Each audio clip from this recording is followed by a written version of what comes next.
I do want to say to all of us, Happy Hanukkah. Happy Hanukkah, Happy Hanukkah, Happy Hanukkah. What an important year and an important Hanukkah this is, given what is going on in the surround. I remind myself and others quite often not to be mesmerized or hypnotized by what is occurring in the surround.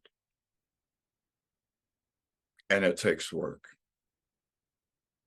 And may this Hanukkah be available to each and every one of us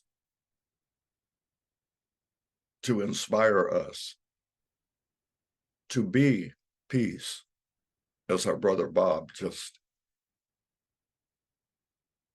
spoke to us from the Daily Word. Yes, desire peace, but primarily be peace. This is living the truth we know. No more powerful prayer has ever been scribbled or scripted than the one that begins, Lord, make me an instrument of your peace. Hallelujah. What a wonderful prayer. What a wonderful desire. What a wonderful affirmation. Lord, make me an instrument of your peace. The great thing about instruments is that they cannot play themselves. A wind instrument, a trumpet, a horn, needs to have breath blown through it. A piano, guitar, a bass, a drum, they can't play themselves. They need someone to operate them in order to bring forth music. If I am an instrument of peace,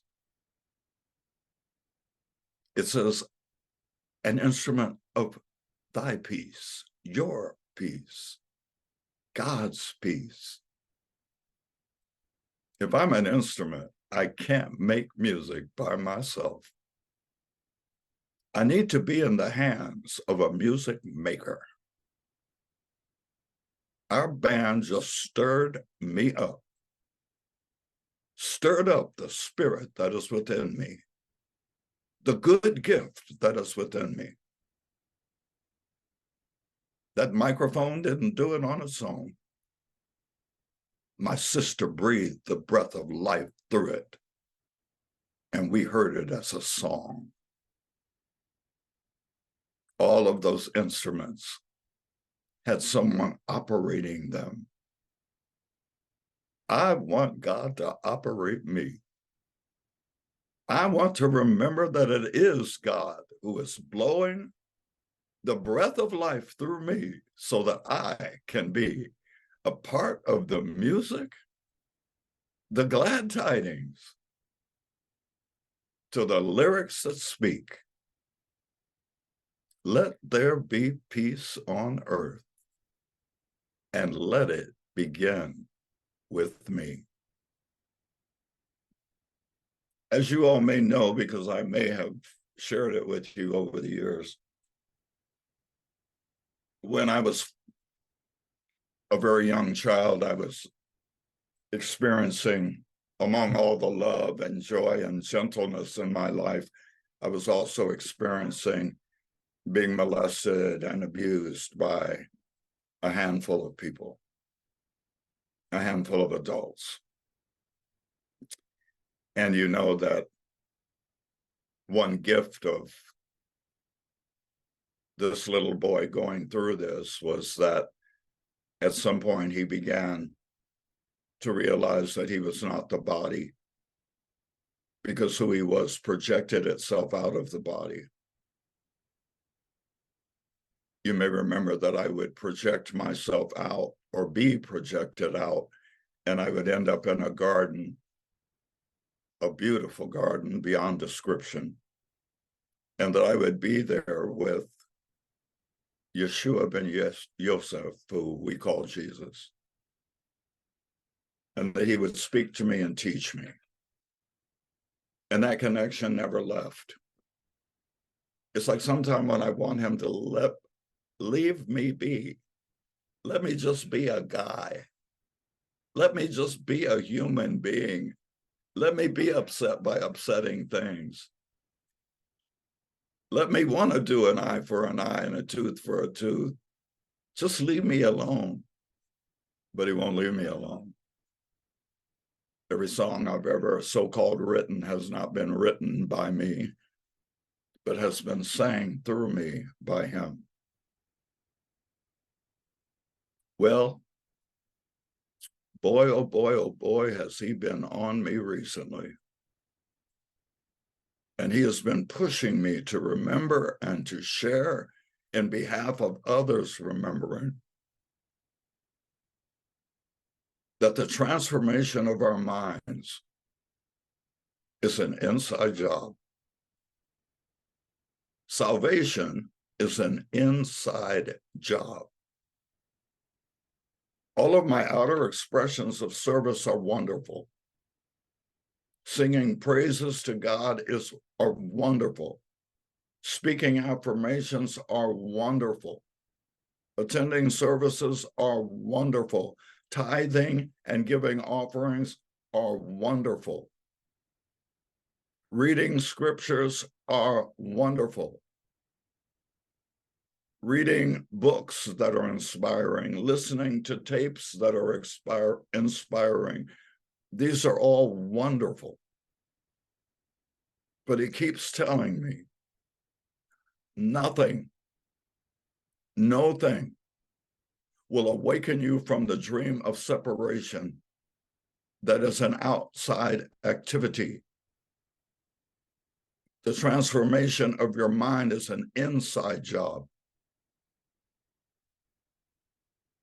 We must close our eyes to the surround and everything that is occurring in the surround. We must remember that this is the dream of separation we are witnessing, and that any manipulating of anything that has to do with the dream will not awaken us. Way back when Marianne Williamson was a young child, and Johnny Earl and I got invited to go to California to be a part of her then brand new ministry, that she said that trying to fix things in the surround, which we do, trying to do better, trying to be better, trying to get our spouse to be who we want them to be, our parents, our children, our siblings, trying to get them to be who we want them to be, believing that what we need is the result of what people in power are doing, what politicians are doing, that trying to get all this to change, as she put it, was like rearranging the chairs, the deck chairs on the Titanic, hoping that'll stop it from sinking. And ever since she said that, there are times where I have caught myself and giggled like a little boy going, I have been doing what Marianne Williamson advised me I tend to do. I am trying to get things on the outside to change, which is okay that I want things to change, but I'm doing so believing it'll stop the Titanic from sinking. I am rearranging deck chairs on a ship that is sinking. I am being told nonstop to remember and to entreat others to remember that what we need is inside. We need to be connected to God. consciously, unwaveringly. And it does not come by accident, and it does not come as a casual pursuit. It requires that we dedicate ourselves to the awakening from the dream of separation with all of our heart, soul, mind, and strength. We cannot just do a guided meditation on a Sunday morning and then get on a Zoom in the middle of the week where someone else is teaching us or encouraging us or leading us in another guided meditation. We are required to keep ourselves plugged in. We cannot do it casually. If we are to awaken from the dream in our lifetime, we must give our all to it. It is a small thing to ask, to just bring yourself into your heart several times a day, to speak your own words of affirmation, to declare your own spiritual declarations, to acknowledge for yourself that you are at one with the Creator and all of creation. If you are to stay plugged in, you must yourself stay plugged in. We cannot have our attention focused on the surround 99.9% of the time and then take 1% of the time to close our eyes, go into meditation, and remember the truth that sets us free. To remember that we are healed, to remember that we are whole, to remember that we are one, to remember that we are loved, to remember that we are light. We cannot just do the prayer for protection in public places with people of like mind. We must do them for ourselves throughout the day. Because this world, this surround, is great in its power to hypnotize us, to mesmerize us into believing we are living in a world of separation. I have been told over and over and over again, the way out is in. That we would become delightfully excited to close our eyes and breathe deeply several times a day. To bring our attention into our heart, to remember that in this way, our human experience is intersected by our divine experience. That my human beingness is intersected by the radiant being that I am, the eternal one, the immortal one, the one that is peace. It won't do that once a week or twice a week I hear someone say, the light of God surrounds me. I am the light of God. The love of God enfolds me. I am the love of God. The power of God protects me. I am the power of God. The presence of God watches over me. I am the presence of God. Wherever I am, God is, and all is well. If I do that once a week, twice a week, even 3 times a week, it is not going to change my mind. It is not going to transform me. Transformation is work. Once again, this is why he said, with all of your heart, all of your soul, all of your mind, and all of your strength.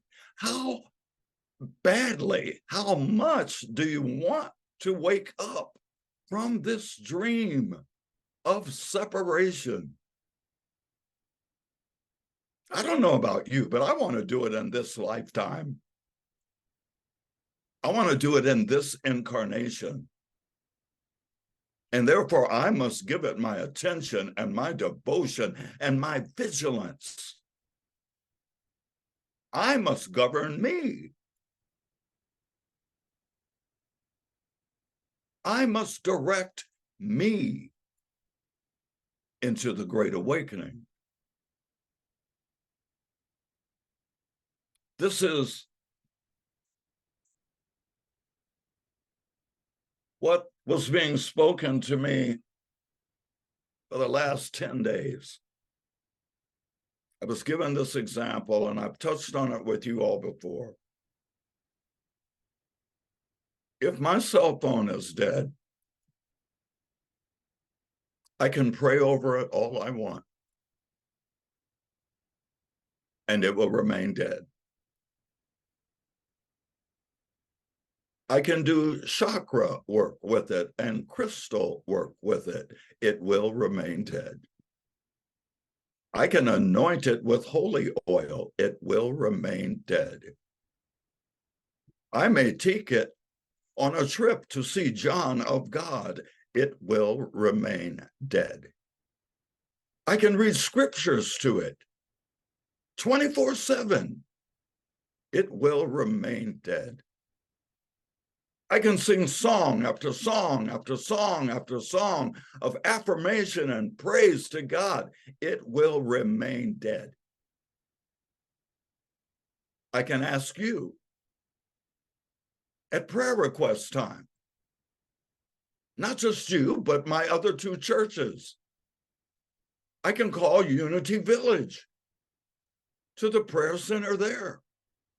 Pray for my phone. It is dead. I need to make calls. Pray for my phone. Nothing I do on the outer will charge that phone. I have to plug it in to a charger. And before long, it lights up. Before long, it is empowered by its source of power. Oh my God. You mean prayer alone won't work? Singing songs of praise alone won't work? Reading another book won't work? Listening to another speaker, preacher, teacher won't work? Repeating the 5 principles over and over won't work? No. Plugging into a power source, that works. It's the only thing actually that does. The rest are enhancements on that. We must live the truth we know. There's no other way to awaken from the dream of separation than going inside. It's an inner work, the transformation of the mind. Some of us, me among them, have libraries filled with spiritual books, and we read them, and we get tingles, and our heart chakra opens, and we quiver, and we tell other people, you must buy this book.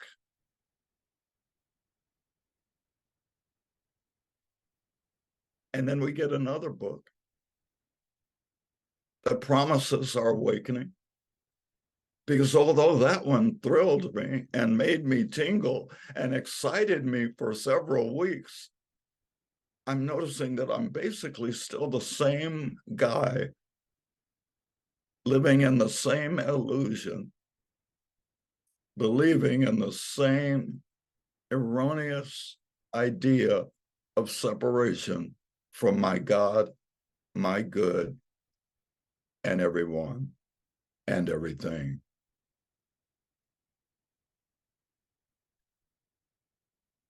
If all we had was one book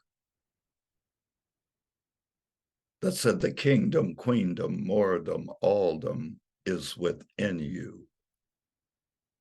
And we heard that and took it serious and went, if it's in me, I must go in me.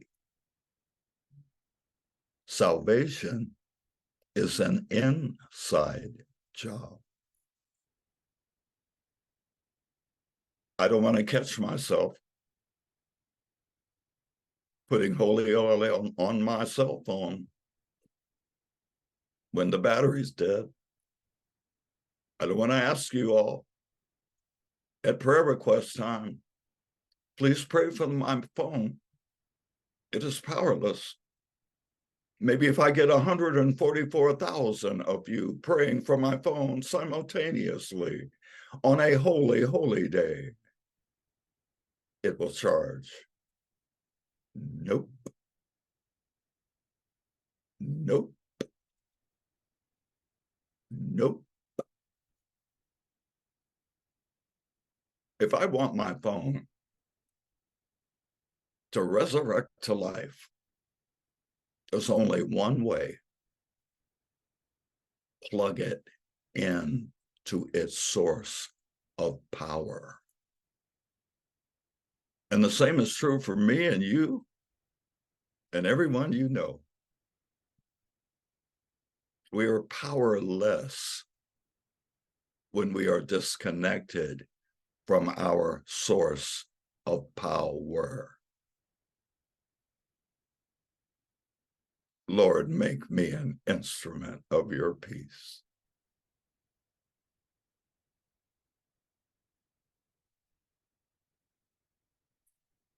Keep singing. Keep praising. Keep praying. Do your rituals that you love. Be anointed with holy oil if you would like. Get a Reiki section. Let someone lay hands on you in a holy place. Sit in your yoga posture. But do all that as an addition to the real work. Because these things without the real work, once more, will not bring about the transformation of your mind from separate to unified. It's an inside job. It takes commitment and time. I don't know about you, but I'm excited to take my moments to close my eyes from their focus on the surround. It's a vacation to me to notice the pictures of separation and desperation in the world and to close my eyes from focus on them and to go inside to connect with the source of my joy, my peace, my power, my creativity. The kingdom, queendom, moredom Alldom of God, of absolute good, is within me. I encourage you to take many a break from focusing on the surround. To take many a pause for the cause. Many a Selah. Many a break for station identification.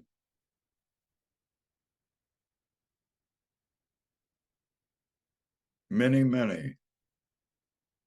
an opportunity to accept the invitation. Come unto me,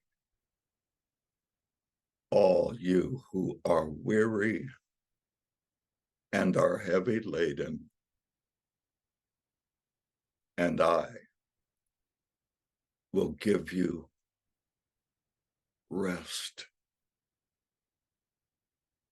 Rest from the illusion of the dream of separation.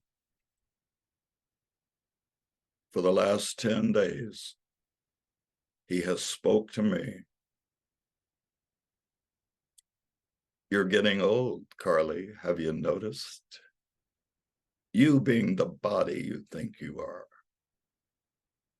The body has an expiration date, and you and your whole crowd are experiencing it expiring.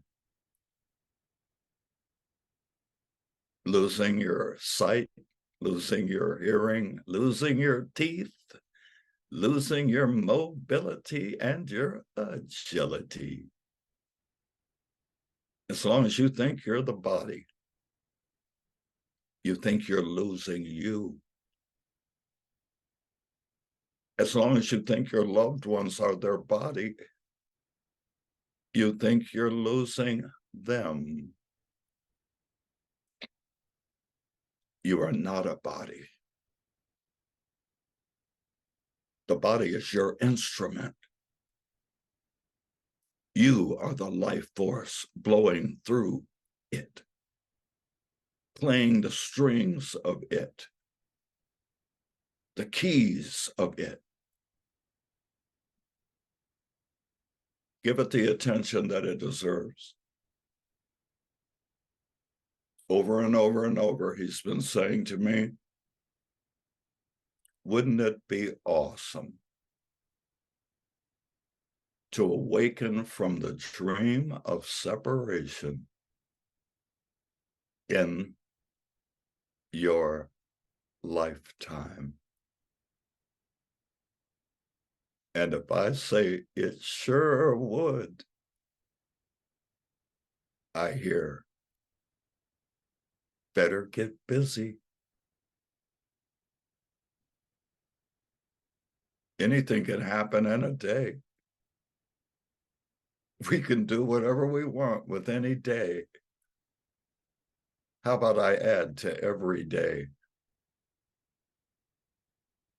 Plugging in to the source of my life and my joy and my peace and my power. Even a minute or two, 10 minutes. Take a deep breath. Relax the body. Breathe yourself inside. Go into your heart. Feel yourself connect with your source. Smile. Say, yay, God. And when you leave that place to do your worldly business, leave it with a promise made to it. I'll be back soon.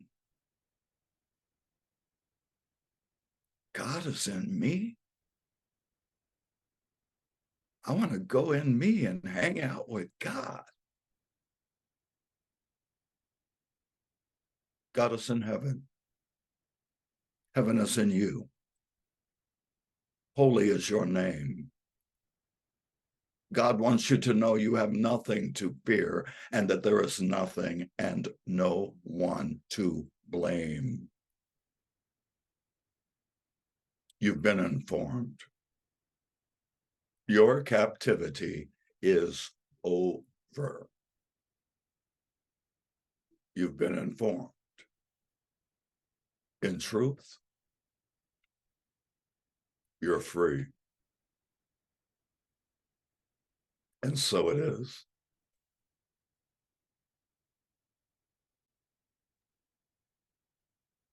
So let it be.